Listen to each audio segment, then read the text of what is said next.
Donc, je me présente, Alexis Lemaire, je suis consultant finance,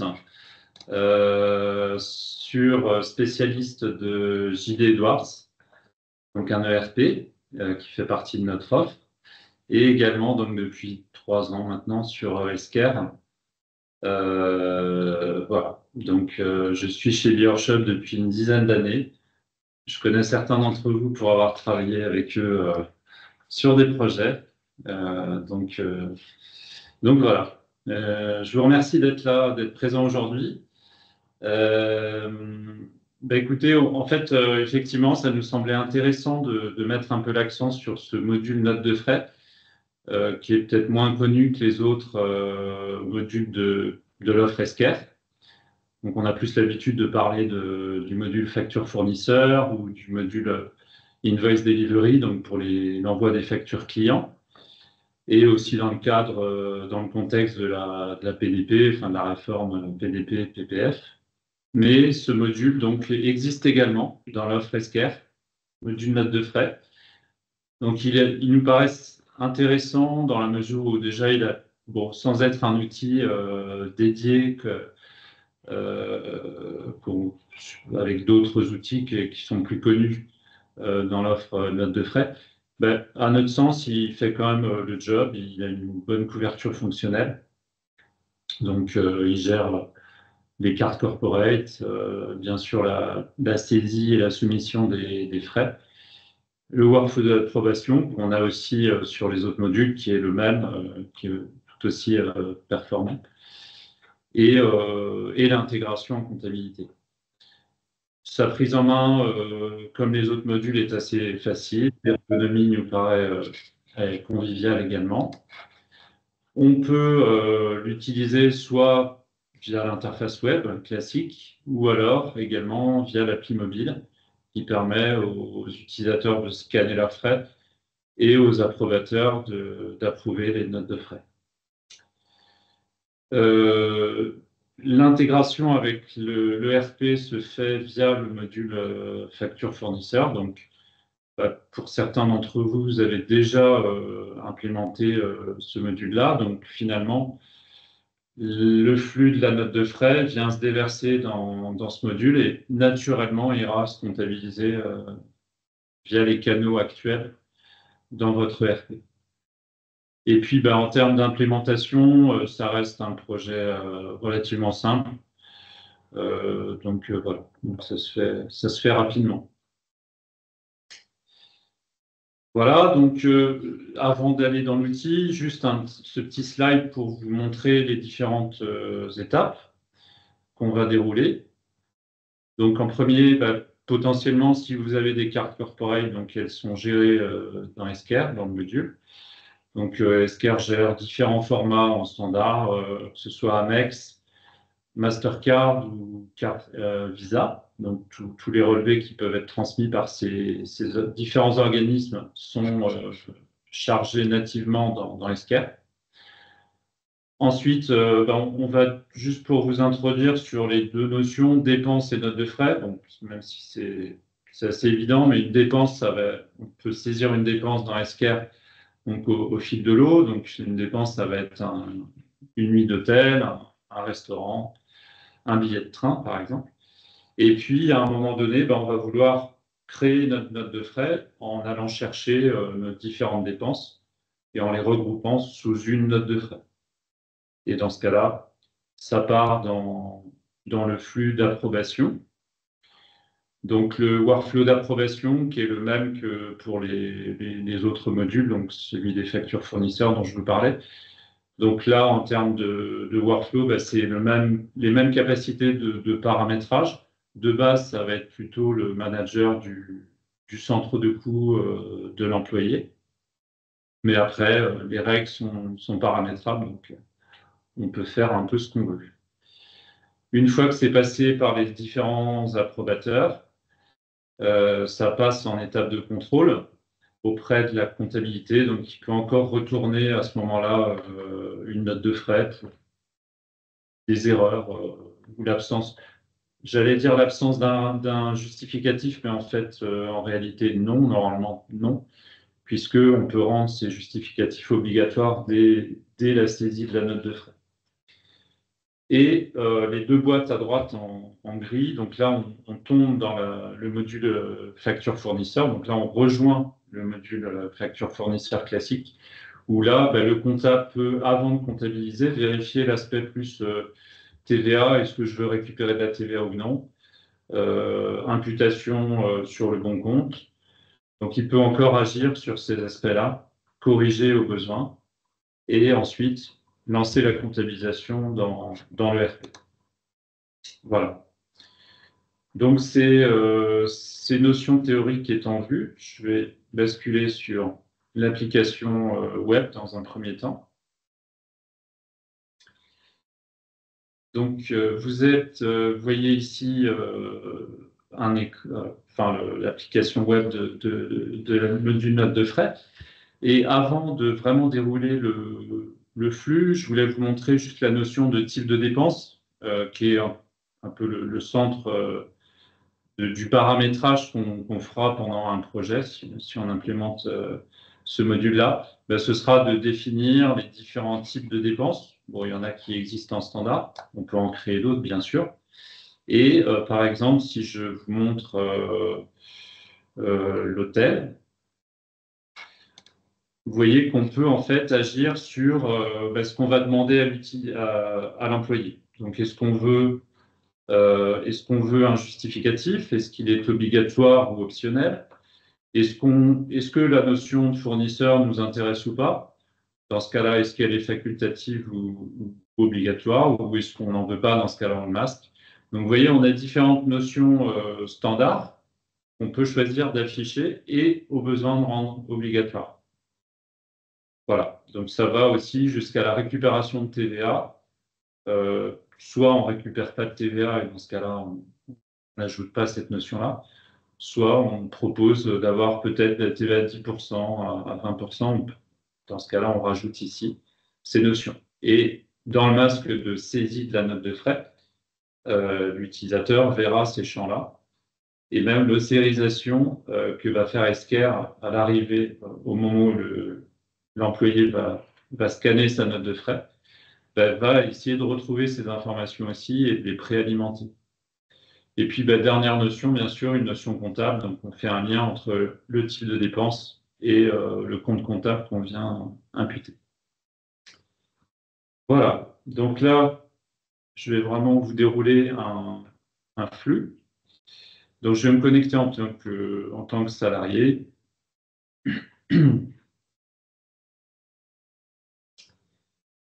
Voilà, donc vous voyez la mire le tableau de bord tout simplement de l'utilisateur avec différents compteurs. Donc, je vais pouvoir saisir une dépense ou alors une note de frais, sachant que quand on saisit une note de frais, finalement, on saisit les dépenses en même temps.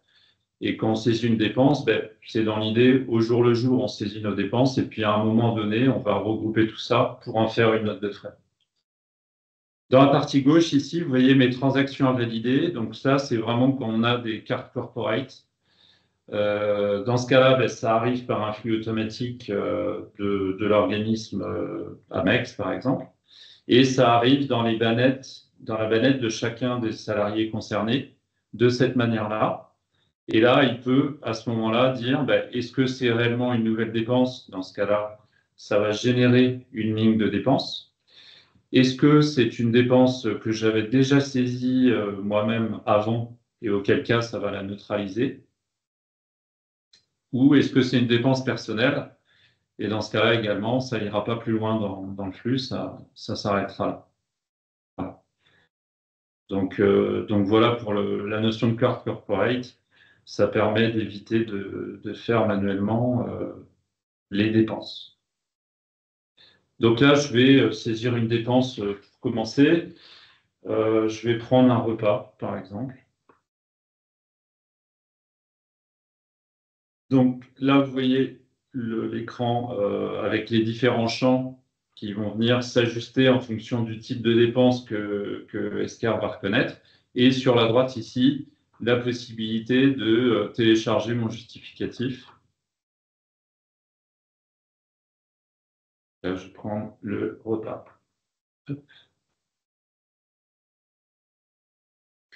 Donc là, il y a toute la machine de reconnaissance hein, qui tourne, comme pour le module facture fournisseur. Donc Esker essaye de reconnaître les différentes informations. Donc là, sur la partie droite, on peut zoomer sur un repas. Voilà. Donc, on voit sur la partie gauche qu'il a reconnu, donc c'était un repas déjà, la date de dépense, le montant TTC. Et là, comme j'avais pas ramené, il y a un code de vis, bien sûr. Et comme dans le type de dépense repas, il y a une notion de récupération de TVA, ben là, il a essayé de trouver. Et effectivement, il a trouvé 3,09 € qu'il a mis dans la case 10%. Bon, la notion de fournisseur, il a reconnu la brasserie. Et sur la partie basse, comme dans la définition du type de repas, j'avais mis une notion de projet. Donc ça, je peux la renseigner éventuellement. Et en commentaire par défaut, on demande s'il y a des invités. Et dans ce cas-là, je peux aussi les renseigner ici. Donc ça, c'est vraiment un vrai gain de temps pour les personnes qui ont beaucoup de notes de frais à saisir. Par exemple, nous, à BioWorkshop, on est beaucoup de consultants et vraiment saisir nos notes de frais et tout reconnaître manuellement, c'est vraiment voilà, un temps à consacrer. Donc voilà, c'est pour ça qu'on pense que le module Esker avec toute cette partie reconnaissance automatique peut être un gain de temps, surtout s'il y a une volumétrie de notes de frais assez importante. Voilà. Donc, vous voyez ici, je peux aussi dire si c'est remboursable ou pas. Et si je dois le facturer finalement à un client. Alors, derrière cette notion de facturable, c'est plus pour des rapports, pour ensuite faire saisir des transactions. Il n'y a pas d'impact sur un processus qui tomberait dans une réelle facturation dans SKR. C'est juste pour isoler ces frais et avoir des rapports qui permettent ensuite éventuellement de facturer un client. Là, typiquement, c'est vrai que, comme disait Alicia aussi, chez nous, on peut aussi être amené à refacturer des frais. Donc, c'est quelque chose qui est important pour nous. Après, ça dépend de de vous, quoi, de votre métier. Voilà, donc là, vous voyez, j'ai ma dépense complète. Donc, je vais pouvoir l'enregistrer. Donc, pour l'instant, je l'enregistre. Hein, je la soumets pas, je l'envoie pas encore en tant que note de frais à mon manager pour la valider. Je fais juste la dépense. Et là, vous voyez, donc ça tombe en dépense à soumettre, prête à être générée en note de frais. Avant de la générer en note de frais, il y a trois questions. Je ne sais pas si tu as la visu ou je te l'ai dit, de Benjamin. Euh, du coup, facturable, est-ce que l'information remonte dans le RP? Donc non, du coup, c'est vraiment pour faire des rapports. Alors après, on peut proroger, je ne sais pas comment ça se traduirait pour leur descendre dans le RP, mais on peut, hein, l'info est là, donc elle peut circuler jusqu'à l'ERP.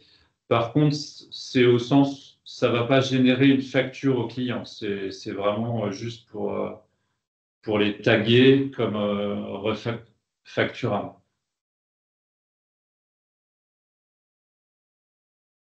Et les Et deux autres, pardon. vas-y, vas-y. Et les deux autres questions, c'était au niveau des justificatives, donc preuve numérique à valeur probante.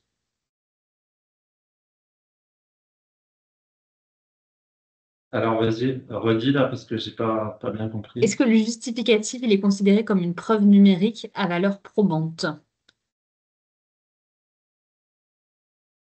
Euh, Si on n'a peut-être pas la réponse à cette question, c'est pas grave, on va prendre la question, on la notera après. Euh, Et dernière question, euh, quid de la limite du montant remboursé, plafond URSSAF? Alors, je ne sais pas si c'est quelque chose qu'on peut paramétrer une limite au niveau du remboursement du montant. alors, je crois pas qu'il y ait alors, attends un instant.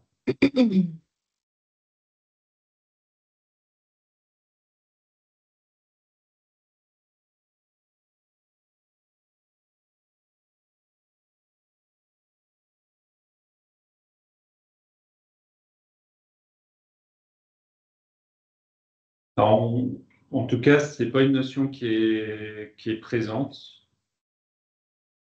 En standard, j'aurais tendance à dire non. Après, c'est des choses qu'on peut customiser. Ok.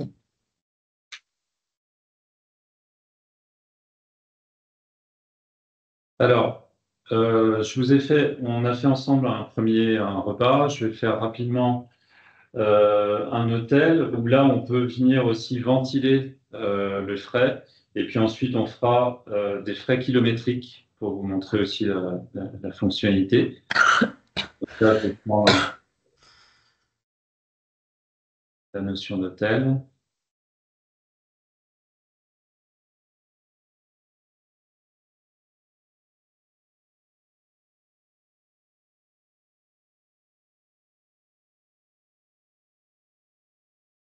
Alors là, il m'a pas reconnu le type, donc là, je vais le renseigner moi-même. Voilà, voilà. Alors, bien sûr, le centre de coût, hein, je vous l'avais pas expliqué, mais ça, c'est quelque chose qui vient automatiquement en fonction du salarié. Après, c'est son centre de coût par défaut. On peut lui donner la permission pour l'imputer sur un autre centre de coût si elle a besoin. Mais voilà, c'est une notion présente.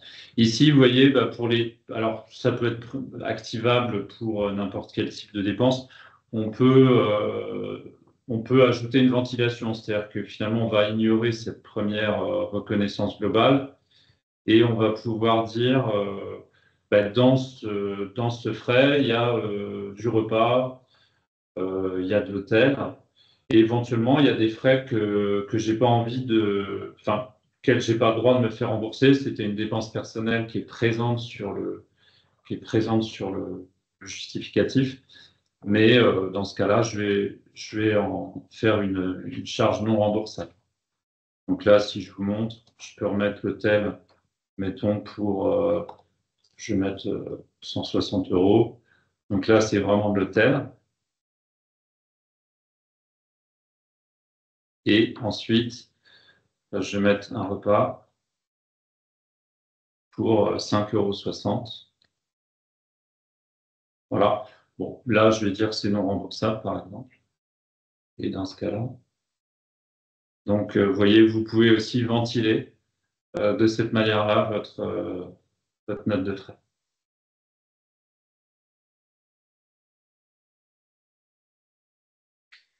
Une troisième dépense, très rapidement. Donc, vous avez aussi les frais kilométriques, où là, en fait, on gère derrière, je ne vais pas montrer, mais on gère des barèmes en fonction de date et de puissance, enfin de type de véhicule. Donc là, par exemple, je vais mettre départ et destination. Et là, je vais mettre 120 km, par exemple. Et bah, en l'occurrence, j'ai une 5 chevaux. Et donc, derrière ce type de véhicule, on gère tout un barème de, de prix de remboursement au kilomètre.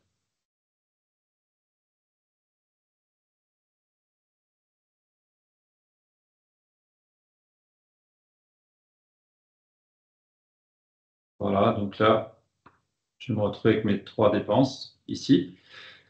Avant de passer à l'étape de génération de la note de frais et d'approbation, je vais vous partager 2 minutes l'appli mobile, donc qui est disponible également dans l'offre.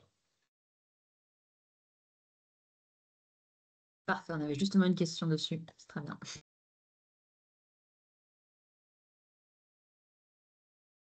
Excuse-moi, Alicia, j'ai pas entendu. Je disais bon timing parce qu'on avait justement une question sur l'application. Ah, très bien.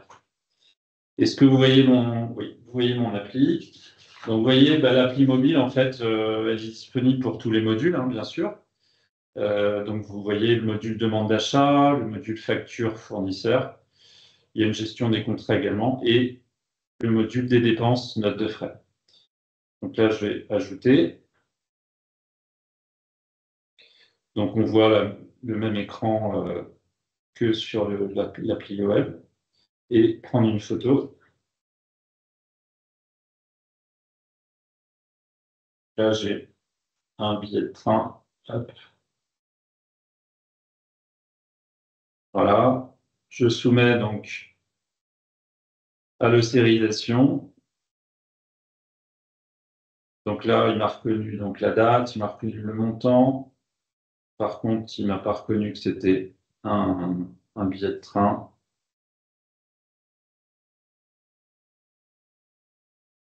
Donc, sachant qu'il y a aussi toute la partie apprentissage, hein.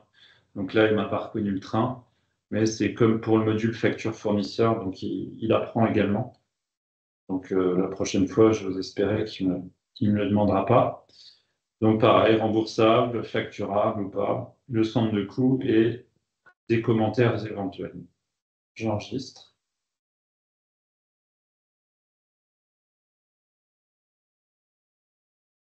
Et donc voilà, j'ai mes 4 frais qui sont en attente de notes de frais. Donc voilà pour l'appli.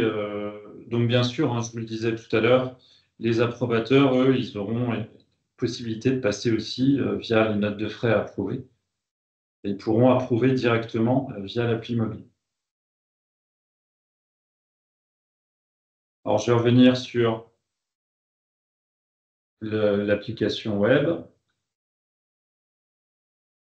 et on se retrouve avec nos 4 frais en attente. Donc maintenant, je vais créer ma note de frais et donc la soumettre à mon manager.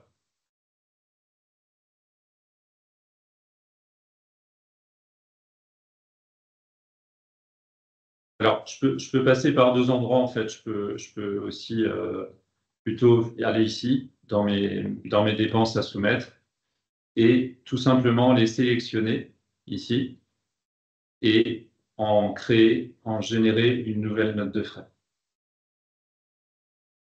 Voilà, donc là, j'ai ramené mes 4 lignes. Tu partages. Ah, pardon.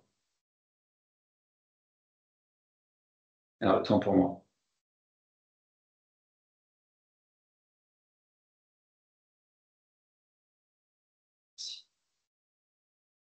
C'est bon là? Oui. OK.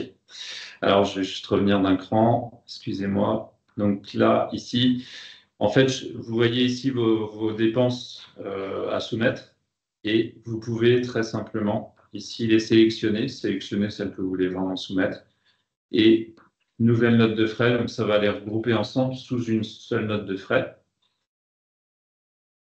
Et dans la note de frais, donc vous voyez les différentes dépenses et je viens juste renseigner ici le type, éventuellement mettre une description que le manager va voir et la comptable et le comptable. Donc, vous voyez déjà ici sur la partie basse le workflow qui s'est calculé automatiquement. Donc moi, je suis voilà Eric Demandeur, j'appartiens à un service, à un centre de coût, et le workflow a été paramétré donc pour récupérer le responsable du centre de coût. Donc, comme je vous disais, après, les règles de workflow sont paramétrables. On peut aussi mettre des seuils. Donc, peut-être que Stéphane aura le droit d'approuver jusqu'à, je sais pas, 500 euros, par exemple. Et si ça dépasse 500, ça irait chez son propre responsable. Donc, il y a ça qui est faisable également. Et vous voyez qu'une fois que Stéphane aura approuvé la note de frais, ça ira dans l'équipe comptable, où là, ce sera plus l'aspect contrôle et imputation euh, de la note de frais. Voilà, donc là, j'ai plus qu'à soumettre ma note de frais.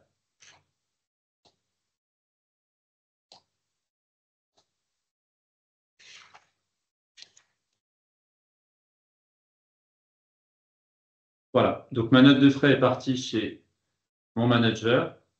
Donc là, on va voir que au niveau de salarié, donc c'est passé dans sa banette note de frais en cours.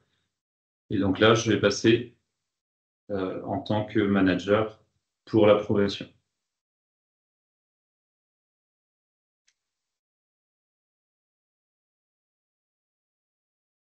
Donc les managers, donc ils ont un rôle d'approbateur, donc ils peuvent en même temps, alors je vais passer sur vous voyez, différents modules, donc là je vais passer sur la partie note de frais, sachant que le manager, il peut également être amené à saisir ses propres notes de frais, donc il a les mêmes possibilités que l'employé, mais il a en plus ce petit bouton pour approuver les notes de frais de son équipe. Dans la note de frais, donc il voit une synthèse sur la droite avec les informations, les principales informations de la note de frais. Donc ça, c'est un rapport standard qui est proposé. Et sur la partie gauche, ben, il peut voir toutes ces infos et en plus aller focuser sur une dépense en particulier et voir vraiment le justificatif de la dépense. Alors, il peut choisir d'approuver totalement la note de frais, bien sûr. Il peut également la retourner au demandeur avec un commentaire de corriger tel ou tel aspect. Et il peut aussi choisir de n'approuver qu'une seule partie. Donc là, il a encore la main, vous voyez, pour sortir cette ligne-là de son approbation, auquel cas, bah, il n'y aura que les trois dépenses qui vont partir en comptabilité. Dans ce cas-là, bah, la dépense qui a été refusée, bah, elle revient en statut en attente côté salarié et il pourra la recycler et la renvoyer peut-être plus tard ou alors l'annuler tout simplement. Donc voilà. Donc là, je vais approuver la note de frais.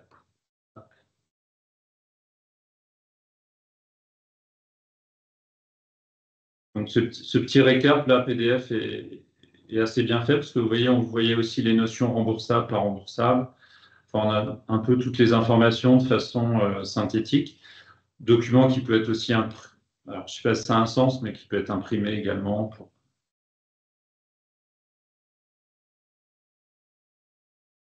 Donc, la note de frais est partie en contrôle à la comptabilité, donc la compta qui a ce tableau de bord, note de frais à contrôler. Donc, à cette étape-là, en fait, la comptabilité pourra pas encore, c'est pas à cette étape qu'ils vont contrôler l'aspect vraiment comptable. Donc, le compte comptable, la TVA. Là, c'est vraiment un contrôle, je dirais, de présence des justificatifs ou quoi. Et là, il a encore, comme le manager, la possibilité de renvoyer finalement la note de frais au demandeur pour une correction éventuelle. Et donc là, approuver et créer une facture. Donc là, créer une facture finalement dans le module facture fournisseur.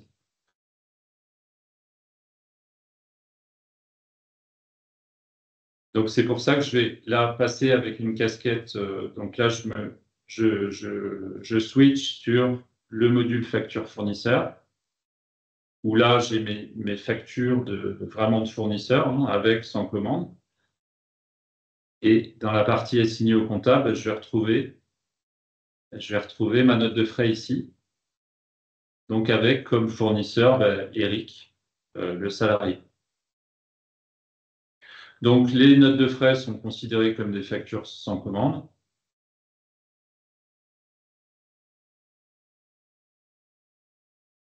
Et si je vous montre le détail, alors pour ceux qui ont l'habitude du module AP, donc facture fournisseur, hein, vous retrouvez un peu les différentes infos. Ici, sur la partie haute, donc il y a cette synthèse qu'on a déjà vue à l'étape précédente de la note de frais. Et ici, vous avez tous les justificatifs des différentes dépenses.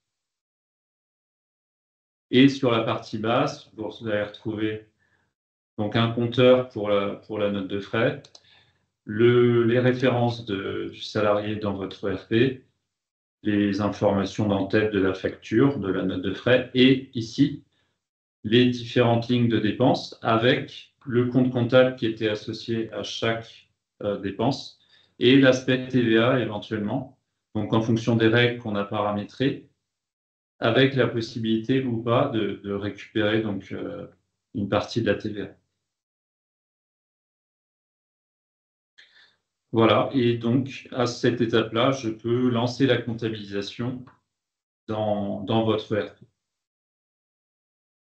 Et je peux bien sûr, hein, je ne l'ai pas fait, mais je peux bien sûr corriger tous les aspects que j'ai évoqués, principalement donc les comptes comptables, le centre de coûts et la TVA. Donc voilà un petit peu le flux, hein, de A à Z. Alors après, il y a quelques rapports qui sont disponibles, hein, des statistiques sur les dépenses par mois, donc par type de dépenses, par salarié, par fournisseur, si c'est une notion qu'on suit, mais bon, plus plutôt selon le type de dépense et par employé ou par service.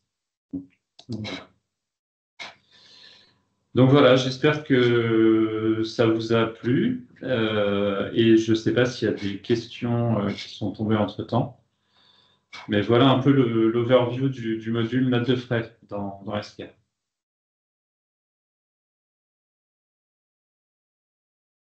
Vous pouvez enlever vos micros maintenant si vous souhaitez poser des questions.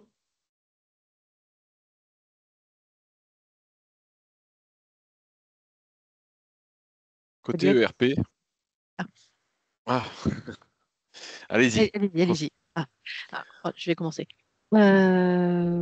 Aujourd'hui, donc on a salut Alexis.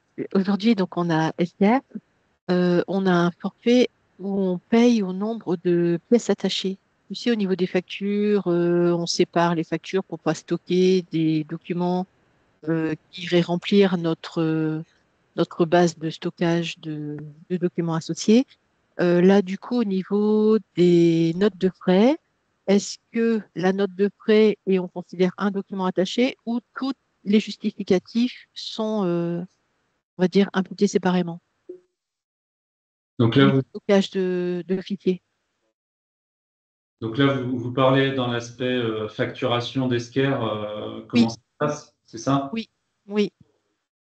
Là, je vais peut-être laisser la parole à Alicia qui saura peut-être mieux vous répondre que moi. Oui, Ok. alors donc du coup, là, on est vraiment sur un module à part avec une tarification à part par rapport aux factures. Donc, une note de frais ne sera pas considérée comme une facture et le coût unitaire de la note de frais sera différent du coût unitaire de la facture. Et ensuite, eh bien, on a une tarification donc, qui est à la note de frais, pas à la ligne de note de frais. Donc, par exemple, si vous avez quelqu'un qui part en déplacement et il a un billet de train, Oui. voilà, une nuit d'hôtel, peu importe, il va Oui. venir saisir ces différentes lignes, il va convertir ça en note de frais, ça sera la note de frais, donc avec les différentes lignes qui vont être facturées. Ok, fait. Merci. Et on a une idée du coup. Non, bah alors là, ça dépend vraiment de votre volumétrie. Ça peut vraiment varier en fonction de votre volumétrie. Pour ceux qui sont intéressés, voilà, par le fait d'avoir un peu un estimatif, vous pouvez m'envoyer à moi, voilà, votre volumétrie, votre estimatif, une note de frais, et puis je vous répondrai voilà, pour que vous ayez une idée à la fois en termes du coût d'implémentation du module et du coût à la note de frais. Voilà. Mais c'est dépendant, c'est dégressif selon votre volume de note de frais.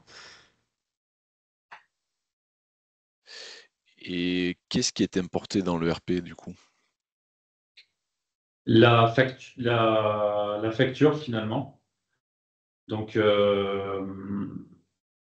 en fait, c'est la dernière étape que je vous montrais donc, en tant que comptable. En fait, la note de frais, donc la dépense est transformée en note de frais. La note de frais est approuvée, contrôlée. Et après, elle tombe dans le module facture fournisseur d'Esquerre. Et ensuite, il y a donc Esquerre génère un fichier, un XML, avec comme une facture fournisseur classique, sans commande. Et donc, il y a toutes les informations qu'on voit ici. Donc, le fournisseur donc, étant l'employé, les lignes de frais avec l'aspect compte comptable, centre de coût, code TVA, montant hors taxe TVA. Voilà, ce sont les informations qui sont envoyées dans ce fichier XML. D'accord. Donc ça veut dire qu'une note de frais égale une facture. Oui, c'est ça. Même si on a plusieurs dépenses dedans. Oui, tout à fait. Ouais. Ce sera une seule facture avec plusieurs lignes, quoi. D'accord. Et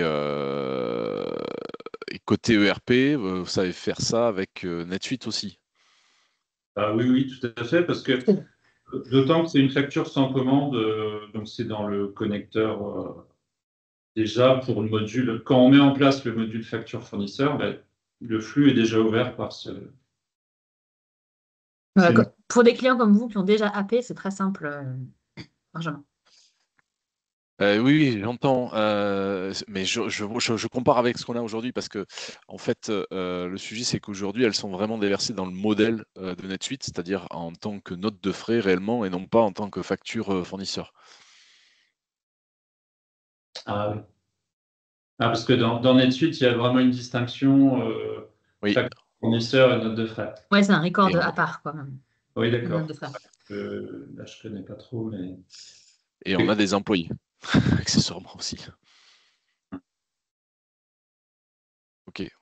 Ben, on pourra vérifier, mais à mon sens, ça. Enfin, disons que le canal qui est ouvert pour les factures fournisseurs absorbe ce nouveau flux, quoi. Oui, bah, il y aura quand même un impact dans NetSuite, c'est qu'on va devoir dupliquer les employés en tant que fournisseur. Ah oui, d'accord. Ok, ça marche. Bon, et effectivement, dans JDE, pour compléter, là, il y a pas ces notions-là. Donc, c'est vraiment pour le coup le même canal. Le fournisseur, donc c'est un employé qui existe en tant que fournisseur et le canal facture fournisseur classique suffit pour gérer ces notes de frais.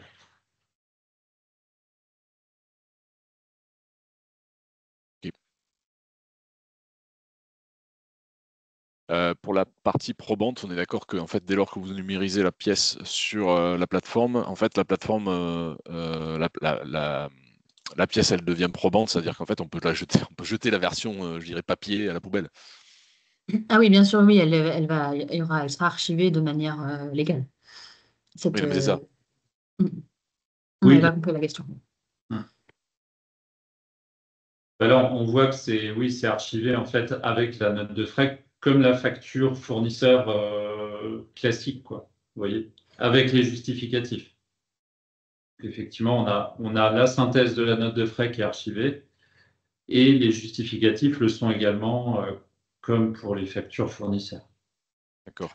Et concernant la politique de frais, c'est-à-dire que autant on peut avoir des plafonds qui sont dictés, entre autres par l'administration, puisque par exemple l'URSSAF va vous dire bah, pour un repas, vous ne pouvez pas rembourser au-delà de, je sais plus, 20 euros, une vingtaine d'euros, je ne sais plus exactement le montant, mais du coup, quand on veut pouvoir respecter cela, même si la note qui est soumise est supérieure, et donc du coup de pouvoir créer un remboursement qui est à la hauteur de ce qu'on est censé rembourser et pas à la hauteur de la note. Est-ce qu'il y a des mécanismes qui permettent de faire respecter ça, sachant qu'on peut aussi avoir des politiques de frais internes qui disent, bah, OK, la nuit d'hôtel, c'est, je sais pas, 150 euros maximum. Au-delà, ce sera pour le collaborateur. Donc, les collaborateurs peuvent faire le choix de prendre des hôtels plus, on va dire, confortables, mais en sachant que la limite sera de toute façon celle-ci. Alors, j'essaie de trouver tout à l'heure, j'ai pas vu cette notion. Je vais creuser un peu le sujet. Ceci étant, si ça n'existe pas en pur standard, c'est pas quelque chose de complexe à rajouter. On peut tout à fait D'accord. gérer un seuil, un système de seuil, et puis finalement, effectivement, même si l'hôtel est à 160 euros, on ne remboursera que 150. Enfin, c'est pas quelque chose de compliqué à mettre en place, mais je creuserai voir si déjà nativement c'est quelque chose qui existe. Mais je l'ai pas vu Ok. dans le paramétrage.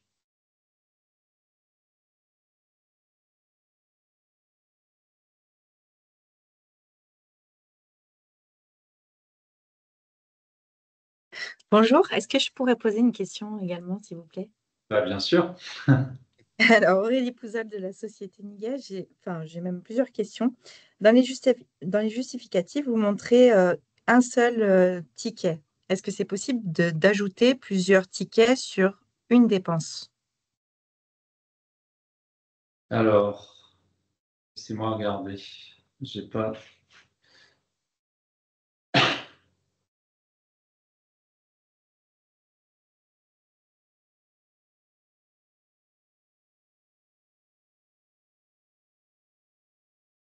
Et ici, on ne peut pas faire glisser les documents. On est obligé d'aller chercher le fichier Ah, dans un dossier. Si, non, c'est marqué sélectionner ou déposer. On peut OK.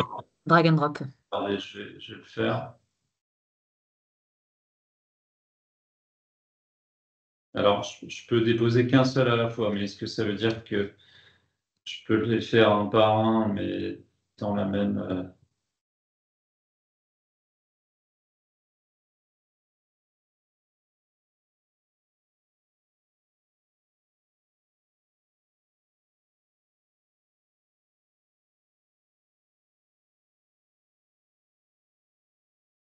c'est le code.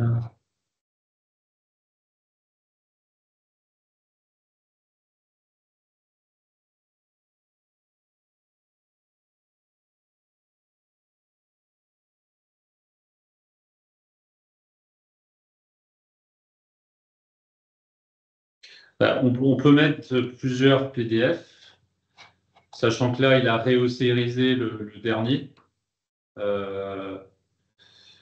Mais donc après, je peux corriger. Hein, donc, du coup, vous mettriez, oui, une sorte de détail qui justifie donc un PDF avec une synthèse et puis un autre avec des infos en plus. Et vous pouvez les mettre dans la même dépense. Ouais. Voilà, ouais. Dans mes questions, j'aurais, est-ce que c'est possible de créer nous-mêmes le type de frais pour ajouter un type de frais qui ne serait pas existant par défaut? Ah oui, oui, tout à fait. Oui. Ça, on a la main en tant que comptable? Oui, vous voyez, si je me connecte en tant que comptable, j'ai accès au paramétrage en question. Donc, dans ce qu'on appelle les tables, ici, vous avez, donc si je me mets plutôt note de frais, donc là, on a la main sur les frais, les taux de remboursement kilométriques. Ça, je ne vous l'avais pas montré tout à l'heure, mais vous voyez, on peut dire pour un type de véhicule, pour une société donnée éventuellement, et par rapport à une date d'effet, le taux de remboursement kilométrique. Et ici, pour les types de dépenses, bah, tout simplement, vous pouvez en créer des nouvelles qui n'existent pas, qui n'ont pas été prévues au départ, ou modifier les règles des types déjà existants. Donc là, on peut jouer, vous vous souvenez, je vous parlais de faculté. Soit on affiche le champ, soit on le rend obligatoire, et on peut le rendre obligatoire si on a besoin absolument de l'information. Alors, ça, Du coup, il y a le centre de coût qui s'affiche, description du projet et tout ce qui est ordre interne. tout ce qui est, Ordre interne. ce serait quoi, par exemple, ordre interne, c'est un numéro, c'est... Un numéro, oui. Ben, ça, dans ce cas-là, ce sont des champs à créer. Ça se fait, ils ne sont pas en standard, mais on peut tout à fait rajouter des champs en plus. Hein. C'est pas un gros développement, c'est vraiment facile. Donc, Il faut quand même que ça remonte dans SAP puisque c'est lié à un budget ouais. derrière. Ben, dans ce cas-là, on rajoute un champ de la même manière ici, pour que ça s'affiche dans un type de dépense et pas dans l'autre, par exemple. Et ma dernière question, ce serait de savoir s'il est possible de ne pas avoir d'approbateur. Ben, le workflow, on le paramètre comme on souhaite. Donc, on peut mettre des exceptions, on peut... Oui, oui, si, c'est faisable. Si vraiment on n'a pas envie, on met une C'est règle. bien sur le profil de l'utilisateur. Alors, les règles de workflow, on peut éventuellement mettre on peut exclure des personnes pour faire en sorte que si c'est un tel qui saisit, il n'y a pas d'étape d'approbation. C'est possible. Donc là, ici, on est dans la partie vraiment gestion des workflows, sachant que les workflows s'appliquent vraiment dans beaucoup de modules, hein, dans tous les modules des factures fournisseurs, l'envoi des factures clients, tout ça. Et donc là, si je tape Notes de frais, approbation des notes de frais. Donc là, on a une règle par défaut en standard, hein, et cette règle, on peut tout à fait la modifier. Par défaut, donc c'est le responsable du centre de coût, mais on peut mettre ici dans les conditions. Donc là, c'est sous-entendu toujours, mais je peux aussi mettre des règles et faire en sorte que si c'est telle personne qui saisit la note de frais, ben, je ne rentre pas dans ce processus d'approbation et je bypass finalement l'étape d'approbation. Donc là, je peux dire si le demandeur, ben, c'est un tel, je l'exclus de l'approbation. Ou pas d'approbation du tout pour aucune personne. Tout est faisable en fait via ces workflows. C'est aussi la force d'Esker, c'est que en fait, on peut mettre différentes règles et elles vont s'enchaîner. On peut mettre des exceptions, la règle générale, et tout ça va se gérer. Ok, merci. Tant pis.